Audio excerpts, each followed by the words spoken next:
Hey everybody, welcome to NewWayStories. We'll be interested to see what Ben keeps in of that first 20 minutes of recording.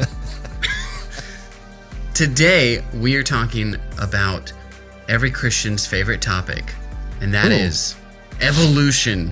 Yeah. Evolution. My name is Jesse. I'm your host. With me, Darius. DJ Evolution. DJ Evolution. And Ben, by means of natural selection, is no longer with us.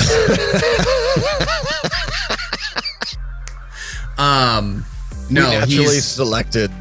Naturally, we selected him off. Naturally, he selected to go out of town, I guess. So he's no longer with us. But he'll be back, I guess, next week. Yeah, just like evolution. So we're going to talk about. We have a pretty firm grasp of evolution between the two of us. We're going to talk about evolution, and it's going to be great. But first, I want to show you something. We now have NewWayStories merch. Oh. And here is the first mug that you can get. See that? It says NewWayStories, but then on the back side, depends on if you're right or left-handed. It doesn't matter. It says, is it backwards to you? It's backwards to me. No, it's frontwards to me. It's frontwards to you. It says, and I don't mean that as a euphemism. Does this backwards to you? No, that was perfectly clear. Because when I look at it, it looks backwards. I was hosting trivia, and Randy Bonds, who is one of the higher up volunteers on Stone Church, was on a team in the back. And I always ask for repeats at the end of the round.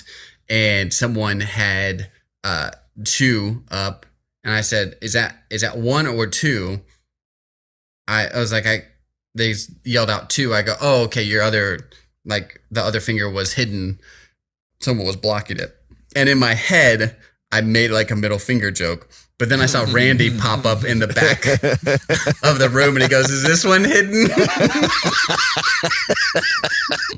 That's the proper joke. That's the proper joke. That's so really you can get, I don't mean that as a euphemism right now, mug, and you can get that's the proper joke mug.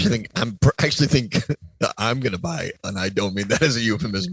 However, as I'm seeing the mug, I do have to say, I thought that we all agreed that way was going to be spelled W-H-E-Y. Oh, that's the other podcast that we're doing. I do that with Alex Tillman. Yeah. Welcome to New Way Podcast. We're the ultimate podcast against the ultimate meatballs podcasts. We just talk about how not muscular you are. It's literally just all about you. Hey, week we're talking about No way, guys. We're talking about Jesse's calves. Yeah, no way. I would say no way. Yeah, no way there. If anybody embodies no way, it's Jesse. It's Jesse. Now spot me. You're just live streaming. Next one here. Chris Hemsworth. Way or no way? It's like Deal or No Deal. Right. There's 100 cases. You have to guess. Is it someone jacked in the case, or is it someone flacked? What's the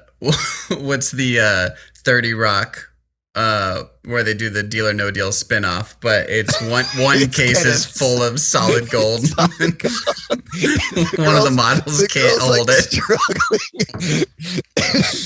We lost $9 million on that show. Kenneth, it's not going to work. It's so good. Okay, here's what I was thinking about.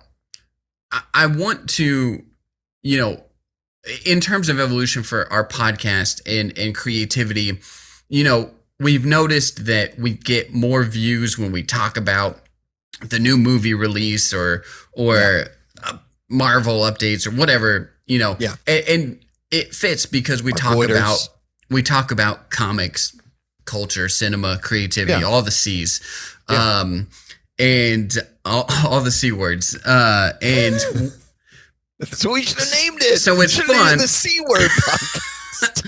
Oh, how did we miss that? That's what I'm talking about, is the evolution of where we were and where we end up. So, but way, W-H-E-Y, comma, C words. If you listen to our early podcasts, you can see that we have evolved into kind of a new format, right? But we're still the same podcast. Yeah. And this is my argument against micro and macro evolution. No, I'm just kidding. That's so funny. Like you can see the changes, but we're still the same species. I was still dunking on Darwin 200 years later. I've been contemplating this because I've been thinking about cologne commercials a lot. Oh yeah. Who doesn't? I see cologne commercials and I realize they haven't changed. They haven't evolved.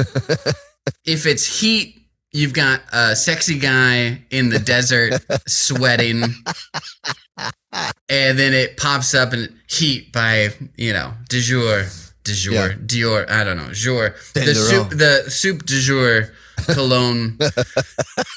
It's the same. It's the same thing every time. It's stark lighting. Is that split pea?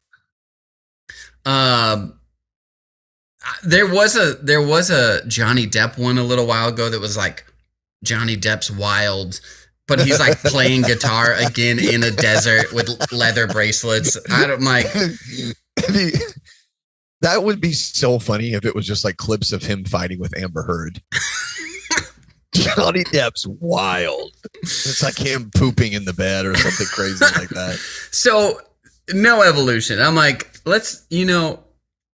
I was driving through literally an apple orchard because I live in Yakima, and they were taking out all the old trees, and now they have this new thing where they literally force an apple tree to grow kind of into like a V shape. So it's two trees and it's just straight up trees. But then the way that you do that, the reason they do that is they can get more trees and there's no apples that are being blocked by other apples in sunlight. So you get a more efficient tree, and it looks like vines almost, or hops, but it's apple trees. And I was like, I could have sworn, now I'm not in the apple game, but I could have sworn that there was no more evolution to be done with apples in the apple farming.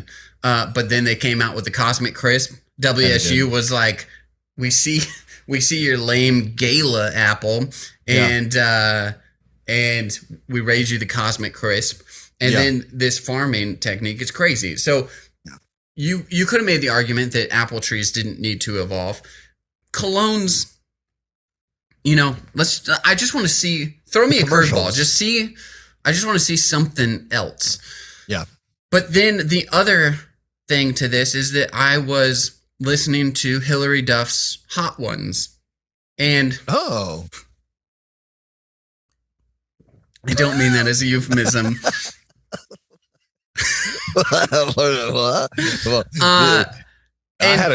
That's exactly what I was thinking. This is the hot topic item that's going to get us the 1 million viewers. Hillary Duff is going on a world tour for the first time in 20 years. Oh yeah, dude. She's almost 40 years old. Yeah. And Sean was like asking her about how fun has it been to go back through the catalog. And listen, I watched Lizzie McGuire like every other millennial child.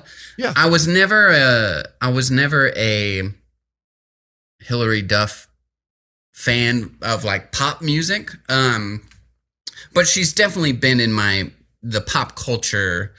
Yeah, I didn't know her. Like, this is one of those things that happens when you marry a millennial woman. Well, I was going to say both of our wives probably have a pretty extensive knowledge of Hillary Duff catalog. You say things like, oh, like as a kid, I thought like, oh, that's not real music, in the sense that like it's music created to be played in the movie or on the TV. Yeah. Like it wasn't created for the sake of being music. And so you're dumb and you're 25 years old and you say something like, oh, this is from the Lizzie McGuire movie. Man, I didn't know that was real music. And then you realize you realize that you're in an argument the rest of the month. Marriage is hanging on by a thread. You were on the precipice of divorce. Would have been better if you had used the C word. It was that close. Yeah. And so she was saying it has been fun to go back through the catalog, but she was like, there's some of these songs that I just don't know if I can embody them anymore. Like, I don't know. And she was like, I know the fans like are clamoring for it. These are the ones they want to hear. And she's like, but it's been a real struggle because it's like, I don't know if I can, like, as a 40-year-old, you know, sing to you with passion the songs that I was singing. Suck it up, Hillary. At 16, right? Because if I'm paying $50 for my wife to go to the Climate Pledge Arena and listen to your music, you better be singing What Dreams Are Made Of. So with that being said, though, this is a culmination of all these thoughts, and it's come to a head recently with the Cologne and Hillary Duff conversation, because I was listening. I like still, you know, angsty pop punk sort of stuff, and super popular is the When We Were Young, you know, festival in Vegas, where you string together all these 40 and 50-year-old people, and they still sing their angsty teen pop punk songs. Right. And we all get to live in nostalgia, and it's fun. But I'm like, what do you... How do you do that? Like, as a creative, as a person with dignity, right? How do you Blink-182 sing "What's My Age Again" when you wrote it at 22 and 23, and it makes sense? Yeah. And then, and I guess this is a little bit of a double-edged sword, because, like, I think about, like, Taylor Swift's 15, and she's singing it to 15-year-olds, and it can be an anthem still to 15-year-olds. Yeah, I think so. But there's something about the angstiness of these bands. Yeah, well, for sure the bands, Taylor Swift does get a little bit of I think she gets a little bit of she gets a pass on everything. Her fans, she's feminist Jesus. Yeah. But they just, even that's if she our next mug. Even if she had killed a cat in cold blood, they would have been like, yeah, well, that cat was a misogynist. Right. And so, but she does also get a pass because she wrote the songs. And like Hillary Duff, I don't think wrote any of the songs. Sure. But it, like, I think I relate though with her, is that, and music is an interesting thing too, because when you have a hit, you then have to sing that hit for the rest of your life. Oh yeah. Like I think I've talked about it before, but the Eagles guy, Joe Walsh, Rocky Mountain Way, listening to a live, you know, thing of it, he goes, you know, if I knew I'd still be playing this song, I would have never wrote it. You know, and it's like, I get it, but you have to play it. But also 20 years later, do you want to still be playing the same song over and over again? I think there's a combination of you as a creative, you want to do something new, but also just kind of getting tired of something. Yeah. But it's different, but it's weird because I listen to the same music on repeat, right? Like, there's a reason we want to hear that. So evolution, I think it's, as a creative, it's necessary. Yep. Necessary evil. But also, you don't want to evolve too much. And then you might grow a tail. Well, that's, you know, or you go Goku and you go opposite of that. You lose the tail. And then gain blonde hair. Which is Justin Timberlake's story. I don't know.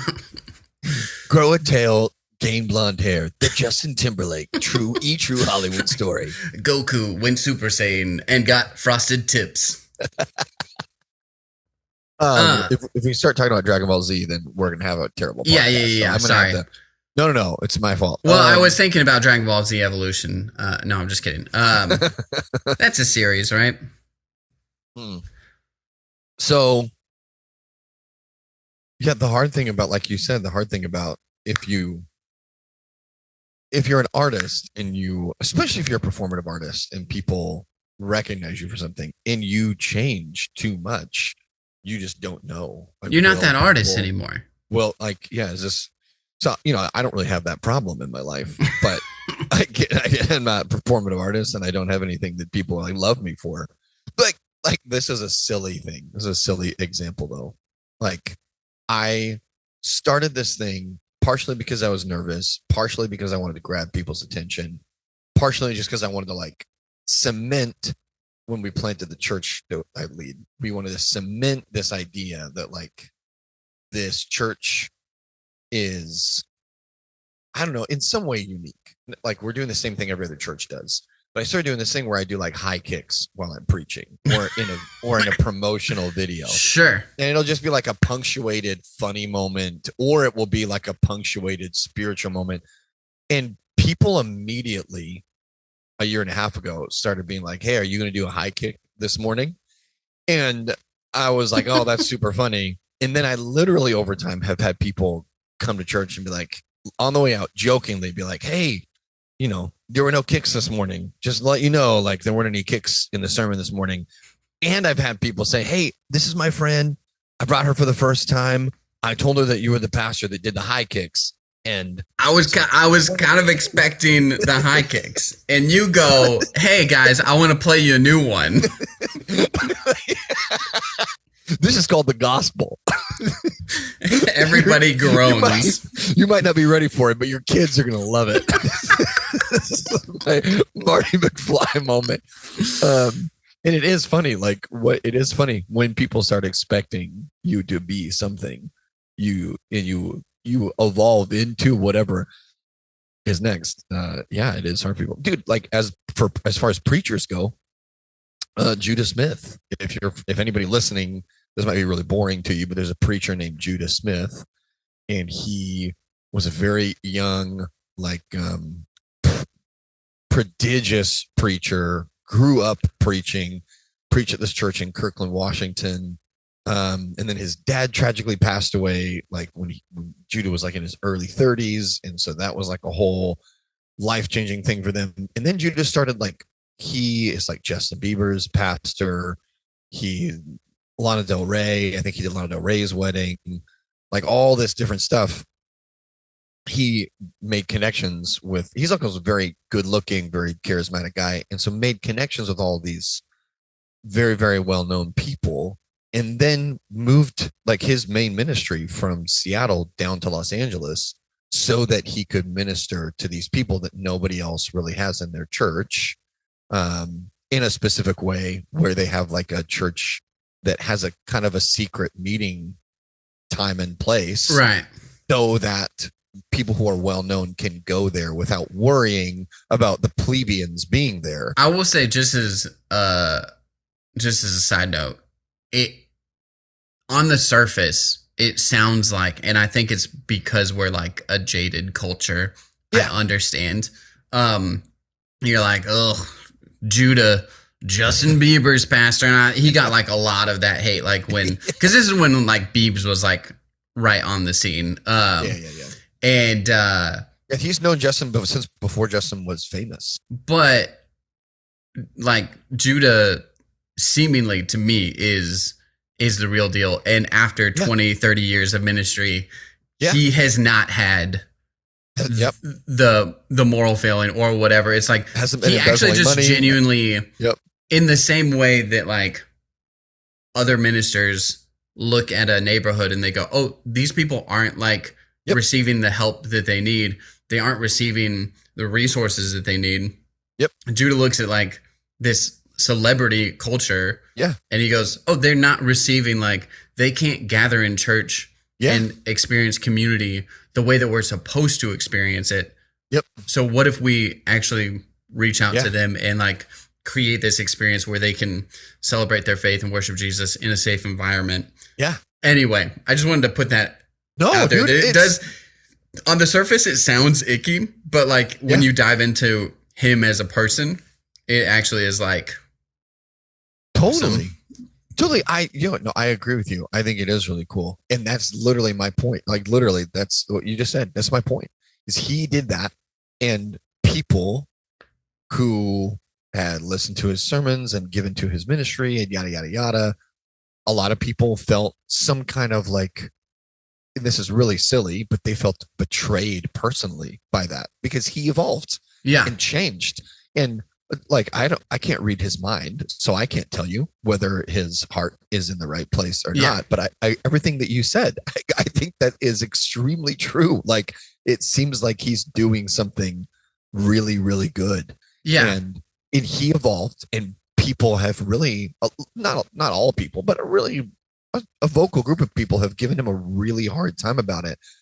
Just because he changed. Yeah. He's still preaching the same stuff. Yeah. Loves Jesus the same way. I just listened to a Judah Smith message the other day, and it's like, I think obviously he's changed a little bit in his communication, being a 50-year-old and not a 27-year-old. But I'm like, this is the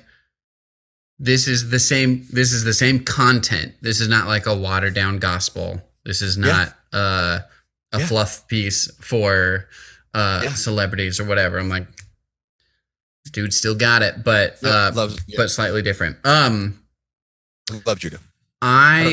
Speaking of youth pastors, young youth pastors, I remember having the thought when I was 23 years old. I go, I think I'm just going to do youth ministry my entire life. Yeah. Like I felt called to ministry. I felt like that was the place that I was supposed to be. And, I almost had like a disdain for people who were like in youth ministry for 3 or 4 years and then were out. And I don't have a disdain for those people. Now, I do push people to be like, hey, like you should give it a fair shake.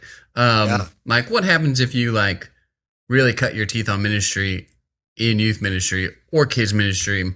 Yeah. And do it for 10 or 12 years. Maybe just like be committed to the thing that you're doing. Yeah, totally. And that's like, I don't know what the turnover. Do this because I have to. I don't know what the turnover rate now is, but when Darius and I were first getting to be youth pastors, it was like 9 months. It's like that's no time to build relationship with students to like. Crazy. Anyway, but like the big picture is that I feel called to some sort of ministry, right? To tell people about Jesus, to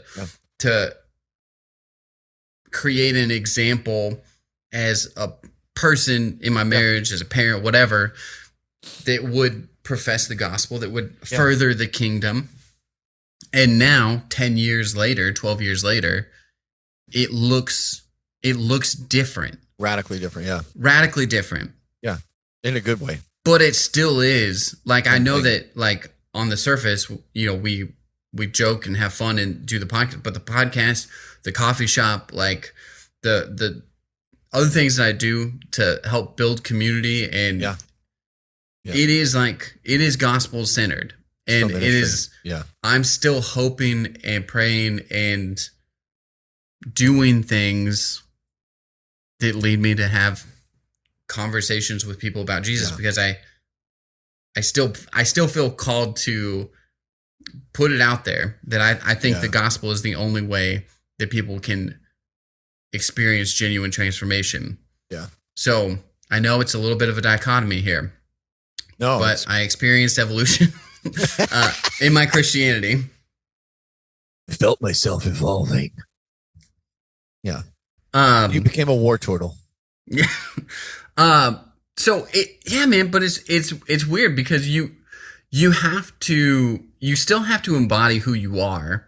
I think if people looked at you and I today and looked at us, 15 years ago, I don't think anybody's surprised. No. With with the outcome. We are still who we are. And I think as an artist, you do have to evolve. You have to do something different. It has to look different, but you still have to be you. I think that there's sometimes where artists, whether it's a musician or a director or whatever, they go, I'm going to do something different, and then you go and you watch it, and maybe it's purely because of expectations that you go, well, we know that this guy does this or she writes this way, and then you experience something different. You can't judge it. You almost can't judge it non-biasly. So that I'm talking myself out of this. I was saying that you have to change but hold kind of who you are. Yeah. Like the birds. It's But microevolution.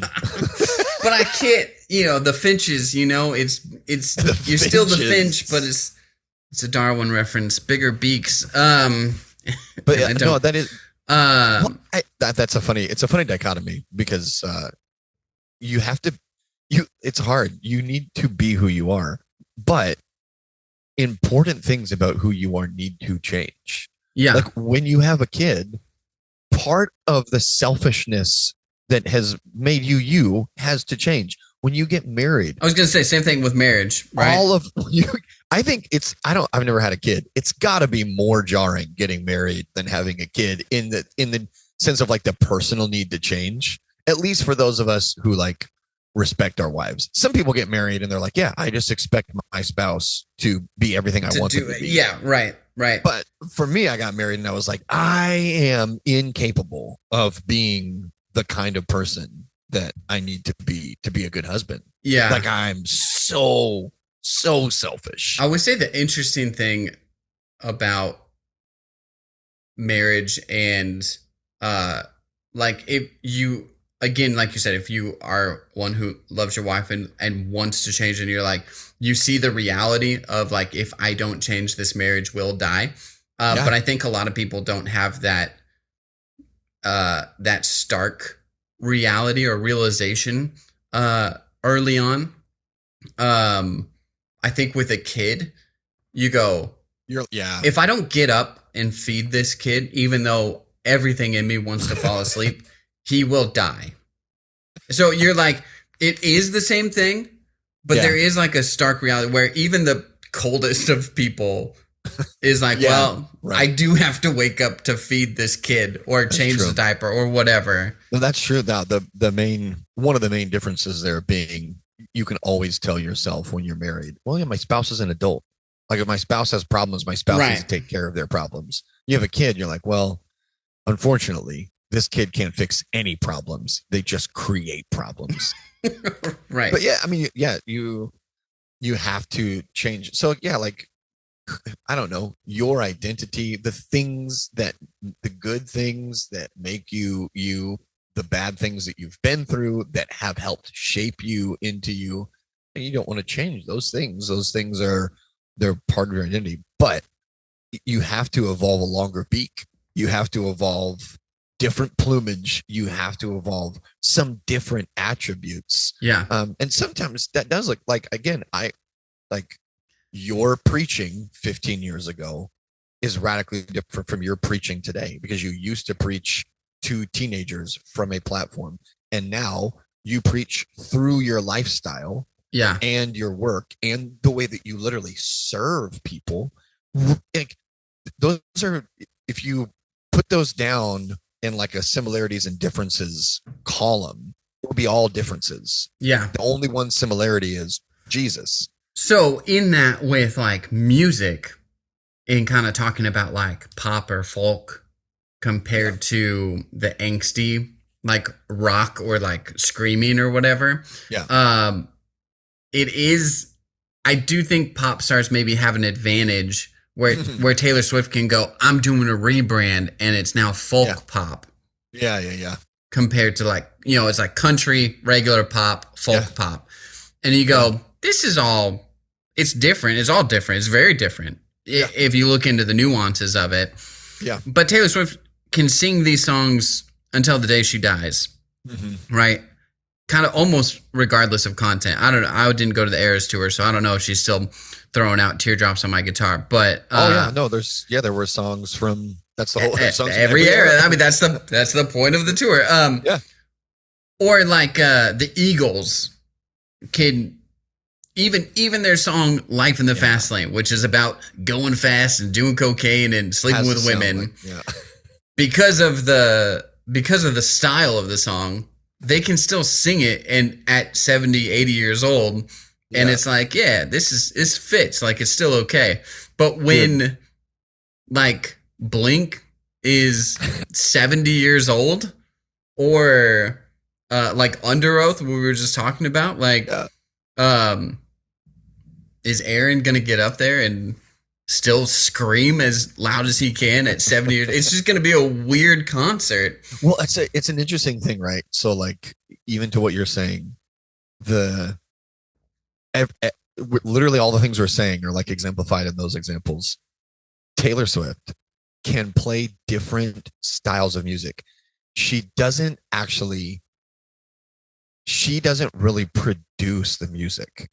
Like she's there like helping them make creative decisions. Yeah. She probably writes a lot of the original chord structures. Yeah. But at the end of the day, she's a poet, not a music producer. She likes to write. And so there's a through thread from her early days to who she is now, where for her, the reason I never liked Taylor Swift when I was younger is it's all about the lyrics. And I don't know the lyrics to any songs. I don't care about the lyrics to songs.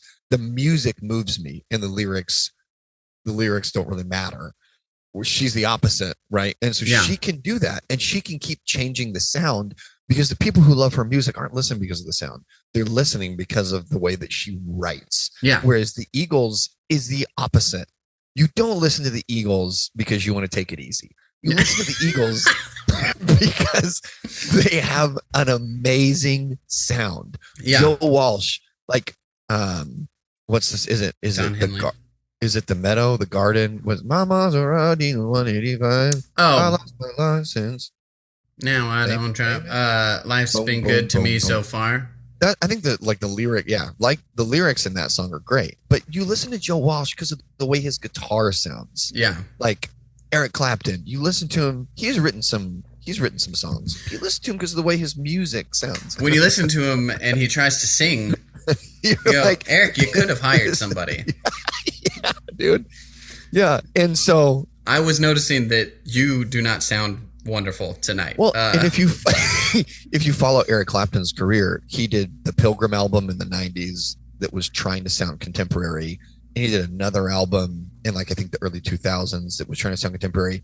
And then by like 2010, he was like, actually, I just want to play blues.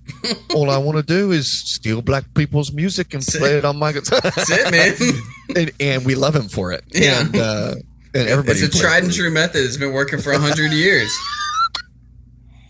And he went back to like his roots, and everyone was like, "Thank you, like we love this." Yeah.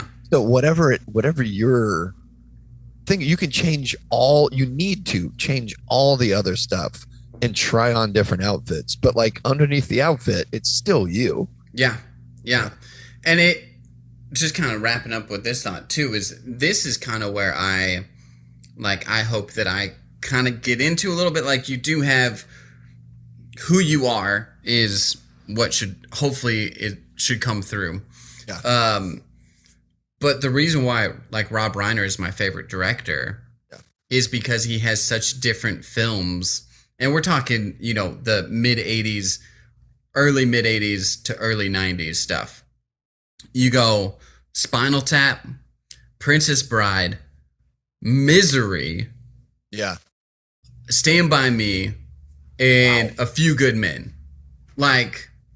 Ooh, that's Rob Reiner? Those are all completely different movies, all directed by Rob Reiner. I didn't know A Few Good Men was Rob Reiner. That's insane. Yeah, it's crazy. And so now you don't necessarily, you don't expect anything from him now, but and then later, like late 2000s and teens and stuff, like you probably didn't know that he was still making making movies because he put out the same bad political drama that had tried to have a liberal ideology message, and it just all of a sudden filmmaking's not the priority, and he just did trash for 15 years, unfortunately. But he started with comedy, When Harry Met Sally, I totally blanked on that. So yeah, it's like comedy, rom-coms, thriller, and then like this courtroom drama thriller, Stand By Me is, a child led child cast.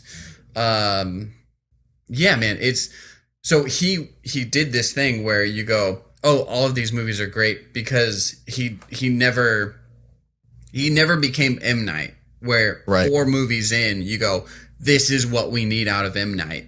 Yeah. And then if M. Night ever tries to go back to just doing a straight, Yep. Even just a straight thriller, Yeah. people are like, well, there wasn't a big twist at the end. Yeah. It doesn't have. The big twist is that there wasn't a big twist because you were all expecting a big twist. Yeah. That's another. I think the case studies of these are so interesting, each one unto themselves.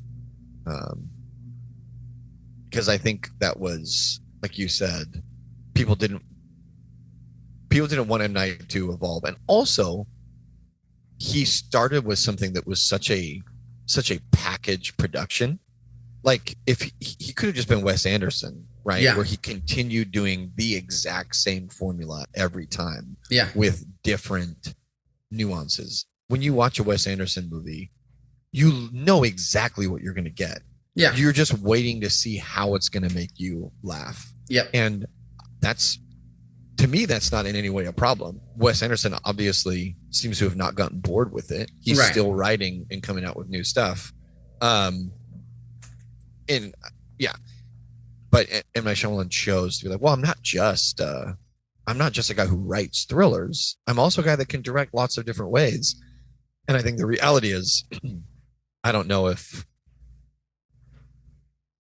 like, that's a hard evolution to make. Yeah. It's a hard evolution to make, because what he sold us on was a niche thing. Right. What he sold people on was a niche thing that he didn't even know if he wanted to replicate. Right. Yeah, it's an interesting thing. So anyway, that's a fun musing on evolution and creativity, and why cologne commercials need to change, and why we're all excited for what Hillary Duff is going to be like on this world tour. We got Casey McKay enthralled right now. I listened to Hillary Duff talk. I listened to one of her songs that she performed on Jimmy Fallon. It's good. It's as far as pop music goes. Yeah, I had no complaint. Bless her in her endeavors. I hope that people enjoy it. She clearly is not doing this world tour for me. So, I think I really know her best as the lead cheerleader in Community. So is she really? Oh, yeah. That's right. Wow, that's wild. Yeah, dude. I'm happy for her. I'm too old at this point to be jealous of people in a completely different field. I'm plenty jealous of other pastors, but I'm way too old to be jealous of people who do something that I'm not involved in and dislike them because they're doing something that I don't do. I only hope she succeeds. Yeah. She has a blast doing it. And she better be making a new Lizzie McGuire movie. No, I'm just kidding. It would sell. It would sell. I think they tried and something happened and it fell apart. Actually, as a matter of fact, I know that happened. Well, in my household, there was a lot of conversations about it. It was great. That's not a complaint for the listeners. I'm joking. That's not a complaint. No. Everything that my wife loves, I love to enjoy with her. Absolutely. Just as to put a bow on this, as far as things that you and your wife love, if you can ever find a DCOM on VHS, they're all going for like $80 to $100. Just so you know, if you ever stumble across Johnny Tsunami on VHS. When I told Brittany that you were making money selling Mary Kate and Ashley VHSs and DVDs, she was like offended. She was like, "Why is Jesse not selling those to us?" And I was like, "Well, babe, if he knew you wanted them, I'm sure." I just assumed she had the full catalog. Outbid everyone on eBay, though. We just. I'll tell you, man, it's an Ashley movie the other day.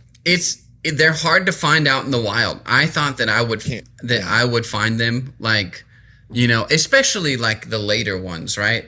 Passport to Paris, Our Lips Are Sealed, that sort of stuff. Sure. Yeah. I thought these have got to be littered throughout. Thrift stores in the DVD section. They're not, man. The reason that they go for money is because they're kind of rare. And then they didn't. I don't think any of them got upgraded to Blu-ray. They were like, "Well, the time has passed." So, you love The Silent Cruise caper starring Mary-Kate and Ashley Olsen at 5 years old? Well, wait until you see it in dazzling Blu-ray. Get a 4K release, steelbook cover. Every dimple crystal clear. I will say for my trivia, I did a round of you have to list things in proper order, and one of the things that I had them list were 3 Mary-Kate and Ashley movies in like the tween movies, chronological order. I also did a from worst to best Rotten Tomatoes score, and you had to rank Air Bud, Snow Dogs, and Free Willy. Best to worst. What do you think? Air Bud, Snow Dogs, Free Willy. Free Willy, Snow Dogs. Or I'm sorry, worst to best. Worst to best. Snow Dogs being the worst. Air Bud being the second best. Free Willy being the best. Very nicely done. Snow Dogs with Cuba Gooding Jr., 28% on Rotten Tomatoes. Air Bud, 50%. I figure half the kids love it. All the kids love it. All the parents were like, what are we watching? And then Free Willy coming in with a solid 73%. You're not allowed to sing that. You're not allowed to like Space Jam. You're not allowed to like Free Willy. There's a Michael Jackson biopic that comes out this month. I saw that. Yeah. And I didn't see it, but awesome. I saw the yeah. It's exciting. I was gonna say I can't believe anybody would have gotten that list wrong. I don't know how. If you like movies, did people get that wrong in the trivia? I can't remember. I Snow think Dogs and Air Bud could be a toss-up for some people. Well, that's I was thinking, and then I think like Air Bud is like this thing that people love. You know, there's like a lot of nostalgia around the ridiculousness of. I've seen Air Bud and I've seen Air Bud. Air Bud, the first one's. I know this is going to sound silly. It's really not that ridiculous. It's just a dog who's good at hitting a ball. Right. The basketball, him like doing a layup with the ball kind of makes sense, right? He bumps it. You've seen dogs do that trick before. When they the golden receiver. Yeah. Less, I mean, fetch. You can play fetch, sure, but yeah. When they did Air Bud : Pitbull Ultimate Fighter, that was the one that I think was really racy and really difficult to buy in. And it was graphic. It was I mean, this is a whole thing too of like not knowing what the movie is. I just watched Top Dog with Chuck Norris, and it's just like supposed to be this fun buddy cop movie with Chuck Norris and a dog, but they're chasing down this racist terrorist group, and like and they're like mentioning super hardcore drugs where he's like, like go find the drugs, like heroin, coke, blow, go find it, like using street names. And then like literally the next scene is these guys with clown masks trying to kill Chuck Norris and the dog, and he punches him in the nose, and it makes that like clown nose, and I'm like, what are you doing? You're like, this old detective gets shot and killed, and then this like lame gag, and there was even a push in, like the transition was a circle pushing onto the clown's nose after Chuck Norris said, "Don't move, bozo." like sound effect. What is this? And then the next scene is like, they're going to blow up the Jewish Center on 4/20, which is Hitler's birthday, not just a drug day. Like, go get him, Reno. That's amazing. Movie's awesome. We're going to do a whole episode actually about Chuck Norris. Do you know Chuck Norris has had a black belt in Brazilian Jiu-Jitsu? Oh, I mean, it doesn't surprise me, but I did not know that. He legit, like, Chuck Norris could throw hands. Like Chuck Norris, he was too old to compete in the UFC, but like if you put Chuck Norris legitimately, he was going to fight a guy his age. If the UFC would have existed in the early 70s, Chuck Norris would have done it. Yeah. That's the crazy thing, is that like Walker Texas Ranger, all the 90s stuff. He's like 50 years old. Yeah. Yeah. Well, it's insane how like until he turned 70, he still looked 50. Yeah. So, All right. Okay. That's, hey, like, subscribe. Go check out New Way Podcast mugs if you want them. They're all hilarious gags. Up on my Etsy shop. We'll have a link in the bio, I guess. Like, subscribe, do all that stuff. We'll see you guys next week. Peace.